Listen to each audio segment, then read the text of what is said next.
Hai semuanya, kami dari kelompok 3 mata kuliah Komunikasi Advokasi Kebijakan akan menjelaskan mengenai petisi online sebagai media advokasi kebijakan.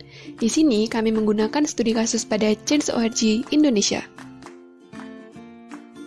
Nah, sebelumnya kita harus tahu dulu nih, apa sih advokasi kebijakan dan petisi online itu? Jadi, advokasi kebijakan merupakan suatu kegiatan untuk meningkatkan kesadaran dengan melalui media, pengorganisasian, lobby, kampanye, penggunaan sistem legal, riset, dan analisis kebijakan untuk menghasilkan tindakan kebijakan sesuai dengan tujuan utama yang ingin dicapai. Dan petisi online adalah bentuk partisipasi politik warga negara berbasis internet. Petisi online ini dapat memengaruhi kebijakan pada suatu permasalahan yang menjadi solusi lain pelaksanaan advokasi kebijakan. Di dalam petisi online tersebut, terdapat argumentasi dan saran oleh publik yang tersampaikan secara langsung kepada pembuat kebijakan. Untuk membuat sebuah perubahan di masa sekarang, petisi online yang banyak digunakan di Indonesia adalah Change.org. Petisi online ini bisa meningkatkan partisipasi masyarakat dalam sebuah kebijakan publik, yaitu dengan kritik terhadap suatu isu kebijakan tertentu. Petisi online ini menghubungkan masyarakat dengan pemerintah sebagai alat fasilitator menyampaikan kepedulian masyarakat terhadap isu sosial. Petisi online ini cukup dengan tanda tangan petisi atau pernyataan like sebagai bentuk dukungannya. ORG Indonesia menghubungkan petisi dengan aktivitas advokasi media, sehingga isu yang diperjuangkan itu bisa masuk dalam pemberitaan media dan menarik perhatian publik, maupun pembuat kebijakan.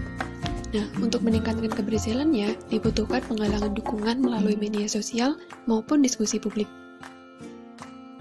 Sebenarnya, petisi online dapat mempengaruhi pandangan publik, namun tidak secara langsung dapat menggerakkan pembuat kebijakan melakukan perubahan. Hal ini dikarenakan tidak adanya regulasi mengenai kewajiban pemerintah untuk merespon hasil petisi. Namun, petisi online dikatakan mampu untuk menggerakkan masyarakat, menyuarakan kritik atau perubahan yang diinginkan, dan sebagai alat partisipasi politik atas sebuah kebijakan. Adapun indikator keberhasilan petisi online diantaranya yang pertama ada jumlah pendukung petisi, yang kedua ada pembangunan jaringan untuk mengumpulkan dukungan dan berpikir lokal, yang ketiga ada liputan media yaitu kesadaran dan dukungan publik yang ditunjukkan melalui perbincangan isu yang sedang dipetisikan, dukungan pembuatan kebijakan, perubahan kebijakan, dan penerapan kebijakan atas isu yang dipetisikan. Lalu ada narasi yang didukung pesan visual atau audio visual. Lalu kekuatan tokoh penggagas petisi juga disebut meningkatkan keberhasilan petisi. Dan yang terakhir, penentuan pembuat kebijakan sebagai target petisi.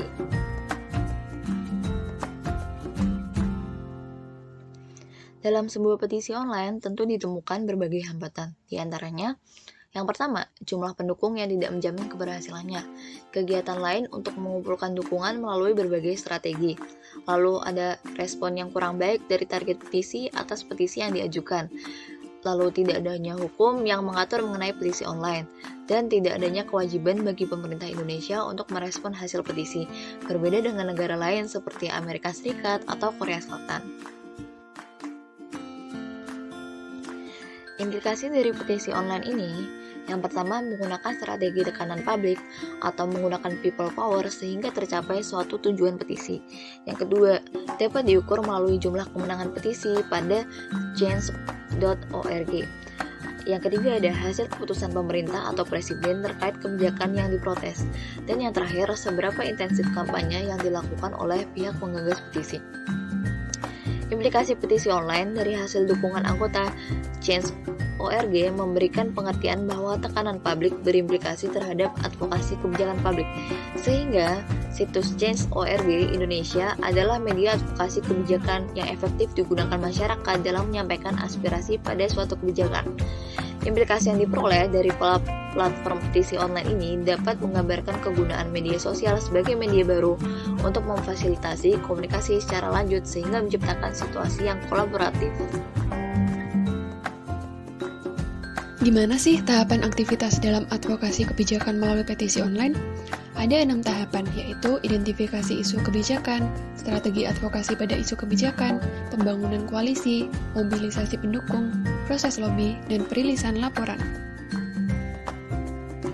Ada beberapa faktor yang membuat petisi menjadi alat penunjang advokasi kebijakan. Di antaranya, tuntutannya yang spesifik, targetnya yang tepat, cerita personal, penggalangan dukungan, dan aktualisasi isi petisi. Sekian dari kami, terima kasih sudah menonton video ini.